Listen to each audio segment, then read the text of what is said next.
Since the turn of events in the primary election, there have been a lot of questions from thousands of our supporters. I think that they deserve answer. They want to know where we stand, what do we want, what is the focus, what next, essentially. They deserve answer to these questions. The right place to begin is to thank these people, thank them for their sacrifices. As I kept telling them, the issue was not about me, Joseph Oboshi Attah. It was not about me, Attah. It was about Doma. It was about Keana. It was about Awe. And it remains about our people, our constituency. What my candidacy and my representation can bring to the community. That's what those sacrifices are all about. But I have to thank them, because they could have chosen to go for money or for any kind of pecuniary reason and forget what really matters. But in this circumstance, they stood firmly for what mattered most. In fact, some women told me that if they were to come 10 times, they will come. First, I wish to state that I am still a bona fide member of APC. All the critical members of this my movement, especially the Central Consultative Forum, all of them are still members of the APC. Nobody has indicated interest to defect. Therefore, for those who thought that injuring us will help push us out of the party, they have lied. We are still members of the party. We have many reasons to remain members of the party. Having said that, we wish to state that what happened during that primary election, especially for Awe Doma Keana, remains unacceptable. We experienced gross irregularities, cases of diversion of election materials, cases of cornering election officials to deliberately delay the process, disruption of ongoing election process, and the worst still, hijack of results on the way to the APC office and changing of figures to suit their preferred candidate.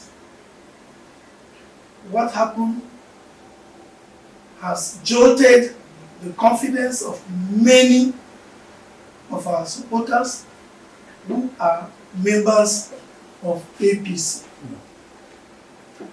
As responsible leaders, I and members of my Central Consultative Council call on our supporters to remain calm and law-abiding. They have reasons to be aggrieved. They have reasons to be angry. But in a moment of anger, that's where wisdom prevails. We have taken some steps. We are following up on those steps, and we are hopeful that the appropriate thing will be done. Even if the hope is very slim, we would prefer to hold on to this hope, believing that we have leaders who believe in justice and are ready to dispense justice at any time. It is because of these leaders that we remain and will continue to follow those steps and see what comes out. Meanwhile, we want to seize this opportunity to say that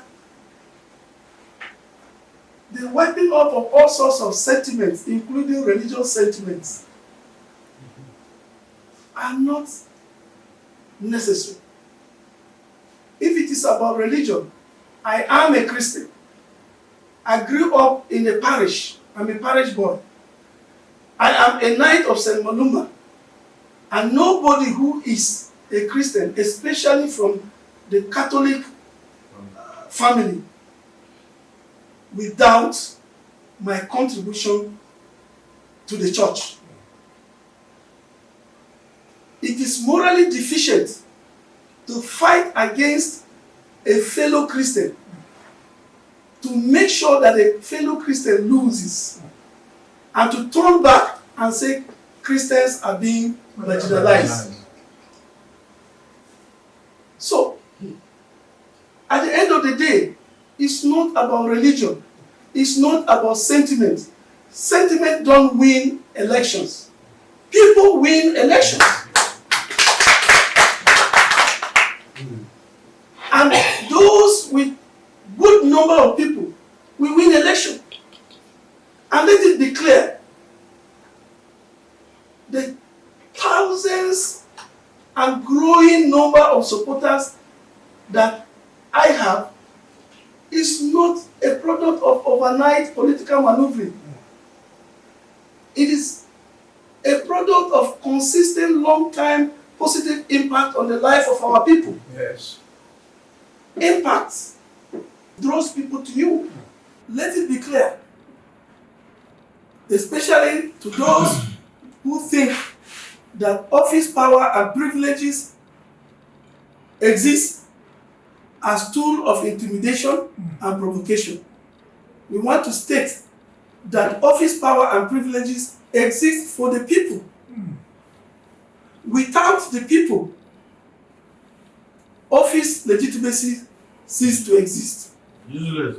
People are concerned about who you are, what you have been to their lives, and what they think you are capable of bringing to their lives. We will remain focused. We will follow all laid down procedures to push our case, because we believe strongly that we have become like that farmer who went into a bush, cleared the bushes, the grasses, tilled the land, planted his crop, tended to his crops, and at the time of harvest, the harvest was hijacked and given to somebody somewhere. This is how we have been treated. For us, as a political team who are seeking the candidacy of my person, Joseph Attah, we believe in the ideas of the government of His Excellency, Engineer A.A. Sule. We will remain supportive of his government, of his desire to hand over seamlessly. Why? Because over a period of time, here is a leader who has devoted himself to the execution of projects, some of which their benefit will not even manifest during his term. What a selfless leader. The benefit of so many things he has done, some of them will be reaped long after he has left office. For this reason alone, I, as a person, will continue to align myself with his ideals. And I call on all my people, all those who support me, all those who believe in me and in my pursuit of legitimate candidacy, to please remain supportive of the government of Nasarawa State. Thank you very much.